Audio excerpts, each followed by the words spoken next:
ব্রিটিশরা একটা ভারতীয় মহিলাকে এতটাই ভয় পেত যে তার নাম শুনলেই পুরো অফিসের নীরবতা নেমে আসত। কারণ এই নারী একাই ব্রিটিশদের বহু গোপন পরিকল্পনা নষ্ট করে দিয়েছিলেন। তার নাম প্রীতিলতা ওয়াদ্দেদার।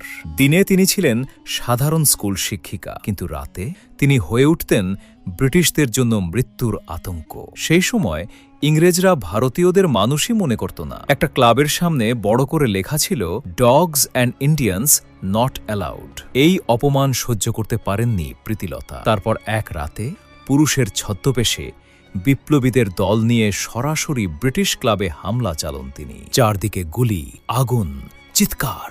পুরো ব্রিটিশ বাহিনী বুঝতেই পারেনি এই আক্রমণের নেতৃত্ব একজন ভারতীয় নারী দিচ্ছে। কিন্তু পালানোর সময় তিনি গুলিবিদ্ধ হন, আর ধরা পড়ার আগে নিজের কাছে রাখা সায়ানাইড খেয়ে আত্মবলিদান দেন। মৃত্যুর আগে তার বয়স ছিল মাত্র ২১ বছর। ভাবতে পারেন, যে মেয়েটাকে ব্রিটিশরা সবচেয়ে বেশি ভয় পেত, আজ তার গল্প কতজন জানে।